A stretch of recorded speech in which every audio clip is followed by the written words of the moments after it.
Apakah Pak Polri dikriminalisasi? Menurut kau gimana? Lu punya otak nggak?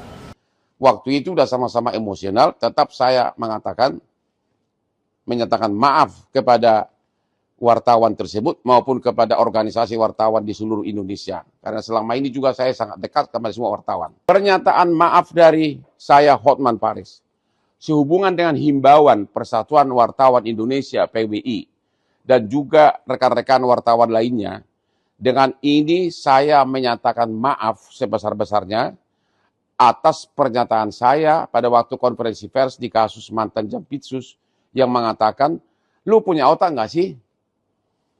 Namun perlu saya jelaskan, yang dikutip oleh media hanya bagian akhirnya. Tidak dikutip secara utuh. Kenapa saya mengucapkan begitu? Fakta kejadiannya adalah, wartawan pertama bertanya kepada saya, apakah instansi terkait punya hidden agenda atau acara tersembunyi? Saya jawab, saya tidak tahu. Saya tidak punya kapasitas untuk menjawab itu. Belum selesai saya jawab, tiba-tiba wartawan kedua bertanya, apakah instansi tersebut melakukan kekeliruan? Akhirnya saya emosi karena saya udah bolak-balik, saya tidak tahu. Akhirnya saya jawab, kamu punya otak nggak sih? Maksudnya saya udah jawab tadi, saya tidak tahu. Sebab saya tidak mungkin untuk menjawab apa hidden agenda dari suatu institusi penegak hukum. Itu kira-kira kejadian sebenarnya. Tapi terlepas dari fakta kejadian sebenarnya, waktu itu udah sama-sama emosional, tetap saya menyatakan maaf kepada wartawan tersebut maupun kepada organisasi wartawan di seluruh Indonesia. Karena selama ini juga saya sangat dekat kepada semua wartawan. Sekali lagi, tidak ada niat apapun, cuma karena diberondong dengan dua pertanyaan yang saya sudah bilang saya tidak bisa jawab karena saya tidak punya kapasitas untuk menjawab. Tapi ditanya lagi, sehingga saya jadi emosional.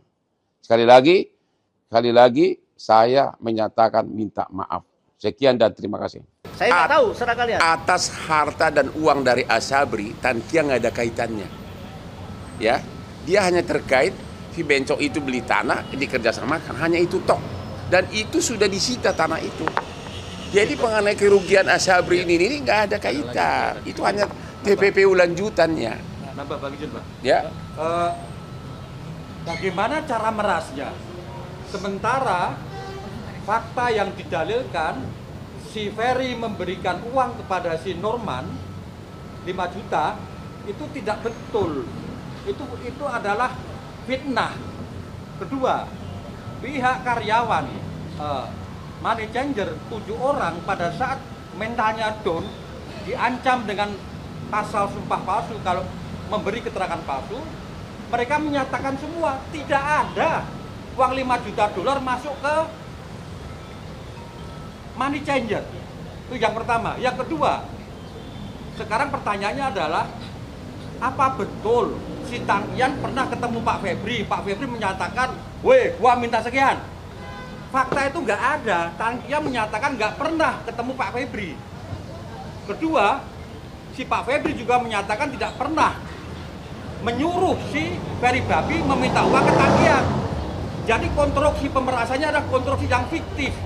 Ada jalur di tengah yang putus. Bagaimana supaya itu bisa seolah-olah berjalan mulus sampai diserahkan ke Kejaksaan Agung? Si Ferry Bobo tidak pernah di BAP sebagai saksi. Padahal dia adalah aktor utama. Yang kerok dia. Ahli fitnah. Monggo Bang lanjut. Hah? Apakah Pak Polri dikriminalisasi? Menurut kau gimana? Lu punya otak nggak? Ya, jawab dulu. Menurut kau gimana? Kalau tiba-tiba, jangan main dulu. Kalau kau tiba-tiba digeledah rumah lu sampai celana-celana lu misalnya dipamerkan, itu tanpa diperiksa saksi apapun, itu namanya apa? Jawab sendiri. Nggak, jawab sendiri dulu. Itu apa? Itu belakangan. Itu mendapatkan persetujuan belakangan mah gampang. Saya sudah 43 tahun pengacara. Itu didapatkan persetujuan belakangan. Sudah disita dulu, baru persetujuan. Siapa? Pak Febri belum pernah diperiksa. Belum ada pemanggilan. Belum.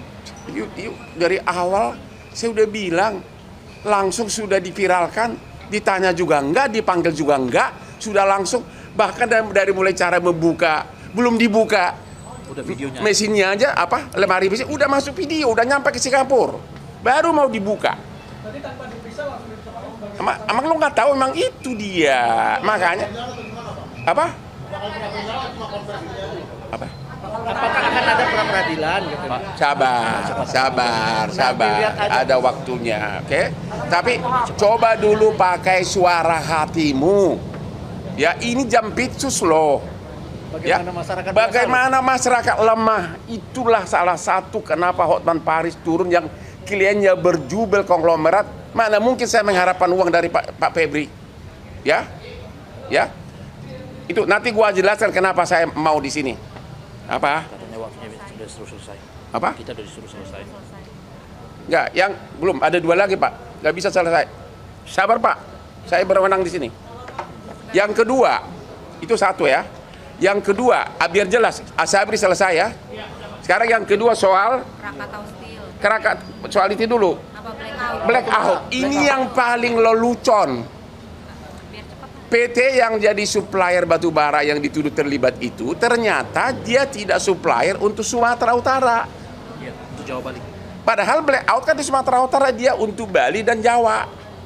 Ya terus apa kaitannya? Ngerti nggak? Suralaya, PT Ya nggak ada kaitannya apa? Bali dan Suralaya. Itu jelas-jelas itu paling parah lagi. Ya, dituduh dan kerugian 5 triliun dari mana? Orang cuma 2 malam belum pernah dihitung. Artinya PT yang dituduh katanya menyogok itu tidak ada kaitannya dengan suplai batu bara untuk Sumut. Dia adalah Bali dan Suralaya ya. Ya, itu paling fatalnya. Ya. Itu pun di situ yang memberikan sogok juga belum tersangka. Nggak ada tersangka. Halo Mas, nggak ada tersangka. Kemudian kasus ketiga yang kasus Krakatau Steel juga nggak ada tersangka. Itu adalah PT swasta yang punya hutang kepada anak perusahaan Krakatau Steel. Hutangnya masih ada, belum ada keuangan negara yang dirugikan. Jadi benar-benar nggak ada. Karena agar gerak cepat, saya akan terangkan mulai yang poin lain ya. Ya sekarang kenapa si orang Hotman Paris yang sudah sukses mau? Ingat, saya 25 tahun sebagai pengacaranya Prabowo. Semua perkara besar dia termasuk adiknya Hasim saya yang pegang. Walaupun waktu dia menteri kehakiman, waktu Menhan pun saya sering diminta tanpa dibayar. Waktu saya di Singapura, saya kan operasi saraf kejepit. Jadi saya benar-benar nggak bisa bergerak karena 2 hari harus itu.